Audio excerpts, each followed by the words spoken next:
أعوذ بالله من الشيطان الرجيم بسم الله الرحمن الرحيم لالهي وبلاشنا ميرا وأني السلامية وأني سو دوينيا ما شاء الله دمانتين سو دواد ولالهي عشرك عاوة count noun and non count noun عشرك وحكو إدين فهمسينيا سي آدي فضل تدكين عصب حتى آدم كورين إن شاء الله أيان ربعنا إدين فهمسين إن شاء الله مركي أريد count سيداد وامحي وحل حسابين كرو noun وامقع magac waad garanaysaa soo ma magac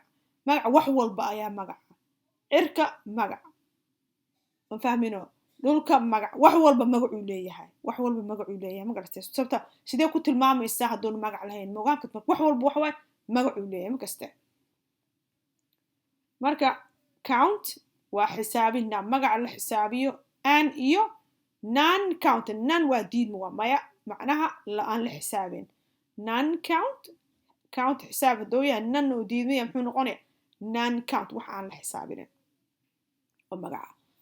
an iyo some question حوغا السؤال هو سيدي وصولي مركو حارو إذا يفهمسيو مقع سيدي سابا محو يهمدنا والا حسابية مدنا لما حسابية سبتاكو فهمسيني يا أنيق هدان كودا مانتا وكون إيسو إيبي هدان كودا هو لبا حبا كون إيسو قد سد حبا كون إيسو قد محاوغا هلا كوغو حسابينو يا laakiin haddaan caano iisoo gud ku dhaho maxaan ku dhahayaa caano waxa ku leeyahay dhala caano iisoo gud bakeeri caano ii keen liitar caano ii keen ma ku dhahayo haa dhala caano ama laba dhala caano ama jeerigaan wixii la dhaha ma aqaan aan ku diraa maho marka waxaad garanaysaa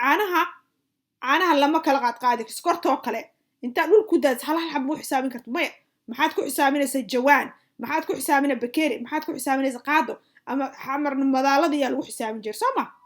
waa saas oo kale marka waxaasoo kale biyahoo kale biyaha maxaadaan ku dhaha bc maxaa ku le hal bc maya dhala biyo bakeeri biyo galaas biyo maxaa jira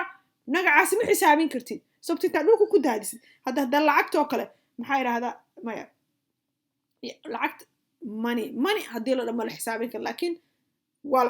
haddii la kale waxay laakiin magaca money ma la xisaabin karo laakiin maxaan ku le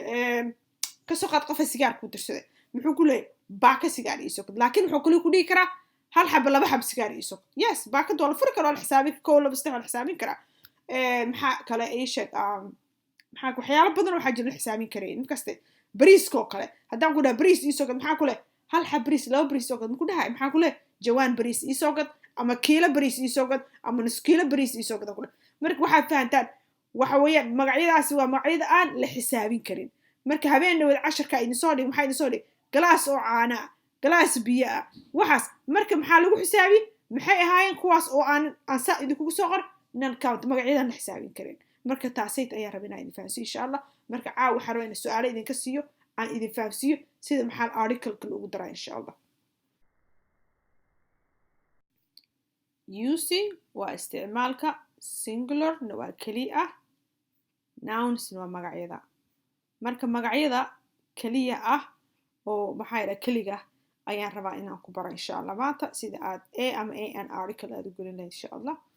marka each noun magac walba can be divided waxaa loo qaybiya into two categories each noun can be divided into two categories each noun can be divided into two categories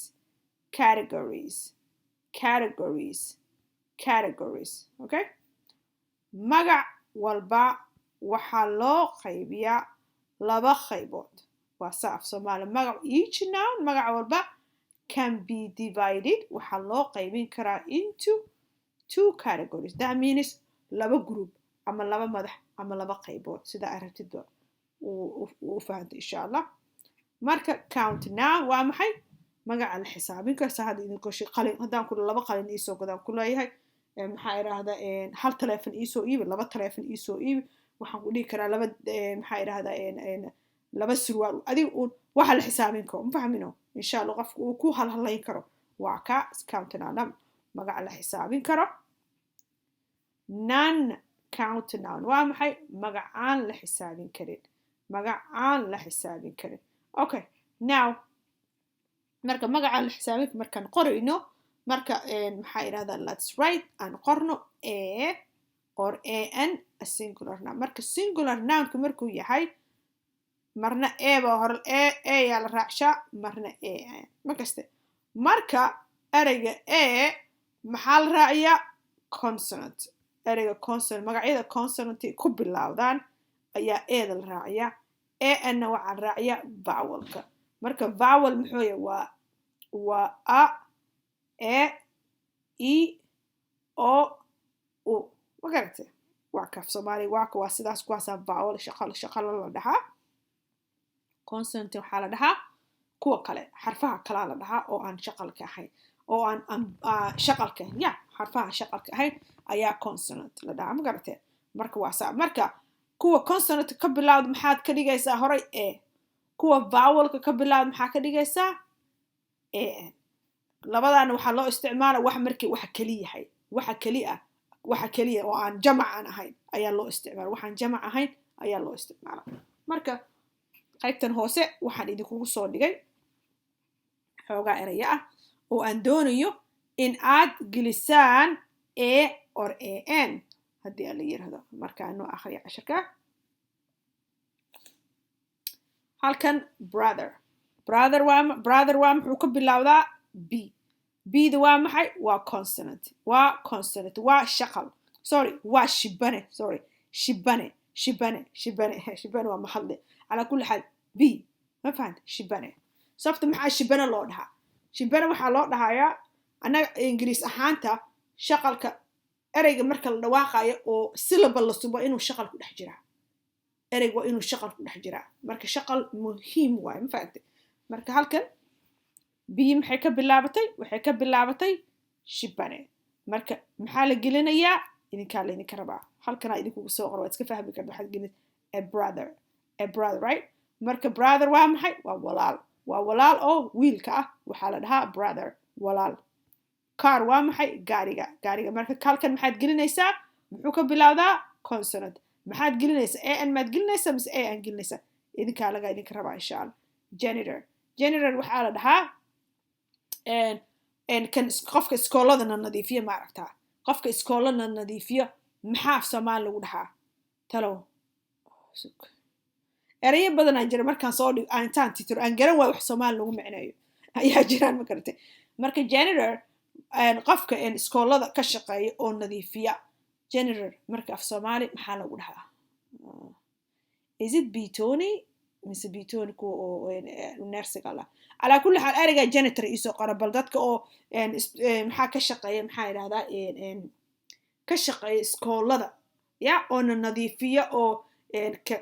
iskooladana nadiifiya oo take care gareeya maxaa la af soomaali lagu dhahaa iisoo sheega insha allah halkan aan ku qoray janitor okay that's it marka janitor j buu ka bilowdaaye marka j maxaanu gelinay maan gelinaa mise an jawaabta idinkaa idinka rabaa halkan employer waa maxay shaqaaleeye waa qofka employ waa shaqada employerna waa kan shaqaaleynaya dadka employeena waa maxay employeena waa shaqaalihii naftooda marka fiiriya employ waa shaqo employer waa kan shaqaaleey employeena waa kuwa kuu shaqaynaya adiga employee waa dadka adigu shaqaaleys maxaa lahaa employee kan booska oo dadka shaqaaleynaya maxaa lahaa employna maxaa waaye shaqada marka mar baan ereyada saa maarta idinku soo kala dhiga insha allah baranaysin marka employer waa shaqaaleeye waa kan booska ah oo dadka shaqada qoraayo oo shaqaale gelinaya soo ma shaqaale gelinaya I don't know I hope ina fahamtaan actorna waa maxay waa jila actor okay halkan was okay let's see actor waa maxay jila advice waa maxay waa fikrad right fikrad advicerna qofka oo fikrad ku siinaya ama kuwaaninaya ama tala siiya advisor wuxuu noqon karaa free oo axsaan kugu advice ku siinayo ama dad meel fariisto oo lacag la siiyaa jirto oo u tagaysid waxaana rabaa inaan qabsado sidee waxay kugu waani kan yeel kana subinays advice lacaga la siinaya marka advisor waa dadkaasayta oo waxaad gar ka soo qaad business haddaad bilaabayso kale bangiyadaad tegaysaa advice raadsanaysaa dadka qaarkood you pay them qaarkood lacag baad dhiibaysaa qaarkoodna maybe family member hadduu inuu lacag la-aan wax kugu sheega laga yaaba ma garatay so advisor saas ayaa loo qofka kuwaaninaya ku tala siinaya wixii aada garanayna kaa jaal bixinaya that's called advisor ma fahantay waaniye ama la taliya taas baan ku qoray insha allah driverna waa gaari wade qofka gaariga wada is called a driver gaari wade Soomaali atiin gaari wade waa isfahmaysaa insha allah halkan maxaa la marka okay waa kasoo bobood marka halkan general marayna waqti janitor j marka employer muxuu waa e marka halkan wixii geli lahaa adaa laga rabaa actor halkan wixii geli lahaa adaa laga rabaa advisor maxaa galaya halkan maxaa galaya driver maxaa galaya halkan idagaa laga rabaa stewardess this call stewardess of Somali I don't know wax lagu dhaho and stewardess waxa dadka airportka maaragtay not airportkana diyaaradda dhexdooda maaragtaa ku jira hostess ama stewardess marka hostess waxa weeyaan dadka markaas raashin ku keenaya kan diyaaradda wadaya maahane kuwa kale maaragtaa maxaa yidhahdaa qaabilsan dadka inay fariisiyaan raashinka ku siinay waa diyaaradda aad saarantay kuwaas ayaa lahaa stewardess weliba waa gabadh stewardess waa girl gabadh ayaa la dhahaa af Soomaali afka waxaa u taqaano malen hostess inaa u taqaanin aan jeclahay af Soomaali hostess haduu magac kale jirin hostess waa English af Soomaali ma laakiin inaad af Soomaali erey kale lagu dhahayo ma garanayo marka idinka sugaa inaa isoo sheegtaan insha Allah marka halkan waa maxaa galaya consonant uu ka bilaawdaa maxaan gelinaynaa a maan gelinaa mise a aan gelinayna hadda uncle waa maxay adeerka marka halkan maxaa la gelin a maa la gelina mise a aan jawaabta idinka rabaa accountant waa maxay xisaabiye marka halkan maxaa la gelin wuxuu ka bilaawdaa maxaa yidhaahdaa vowel uncle muxuu ka bilaawdaa vowel marka vowelka maxaad gelinaysaa idinkaa laydinka rabaa chick waa maxay anka marka anka halkan wuxuu ka bilaawdaa consonant maxaa la gelinayaa idinkaa laydinka rabaa chestna waa xabadka marka halkan maxaa la gelinayaa ma a baa la geliya mise an baa la geliya idinkaa idinka rabaa river waa webiga maxaan gelinaya a maan galshaa mise an adankaa idinka rabaa airport waa garoonka diyaaradaha marka halkan maxaan geliyaa a maan geliyaa mise an isoo sheeg waxa maan leeyahay an airport maan leeyahay mise airport carabkayga waa diidaya maad an airport inuu dhaho ma rabyo an airport maan geliyaa mise airport idinkaa idinka sarwa inaa ii sheegtaan okay ocean oo maxaan gelinayaa ocean maa lee mise an ocean aan lee idinkaan idinka raba I maxaan lee an I maa lee mise I aan lee idinkaan idinka rabaa isha booga marka maxaa lee book maa lee mise an book ayaan lee idinkaan idinka raba cab maa lee mise oo an cab aan lee idinkaa taasna hadda bakeerig intaasaan idinka rabaa marka insha allah walaalahay hal mar baa idin soo akhrinayaa tartiib insha dad waxaa jira af Soomaali aan garanayn oo ka faa'iideysta marka labadaba waa idin soo akrinaya insha Allah haddii la yiraahdo marka waxaan idin akhrin ala kulli xaal casharkan guud ahaan wuxuu ku socdaa inaa idin kala baro magacyada inuu yahay magac la xisaabiyo in magac la xisaabin karo maalinleysta casharka idin soo dhigo kale marka casharka idin soo dhigo kale marka halkan waxaan rabaa magacyadaani magacyadan marka maxaan isticmaal magacyadan singular weeyaan ma fahmino singularkan maxaanu dhigaa ma a baan ka dhignaa mise an taasaan rabaa in aad meeshaan aad ka shaqaysaan insha Allah haddii la yiraahdo halkan brother walaal car gaari janitor waxa waaye kan iskoolada nadiifiya employer shaqaaleeye actor jilaa advisor waaniye la taliye driver gaari wade stewardess waa maxaan kuwa diyaaradaha hostesska uncle adeer accountant xisaabiye chick anka chest xabadka river webiga airport airportka ama garoonka diyaaradaha ocean badda eye isha book buugga ama book buugga oo ku ficna cup bakeeriga insha Allah walaalahay idinka halkan waxaa idinka rabaa in aad soo qortaan haddii alla yarada insha Allah marka habeen dambe waxaan rabaa waxa waad qoraysaa qof walba waad qoranay adiga meel baad dhiganaysa markan habeen dambe jawaabta idin soo hormarinaya markaad aragtaan qof walba iska saxaya ma gartay marka groupka idinkana waad iswareysan kartaan wixii aad ka qaladaana idinka iska saxay ama markan berita soo dhigo qofka isaga iska saxi kara insha Allah marka walaalahay khayr caafimaad baa idin rajeynaya السلام عليكم ورحمة الله وبركاته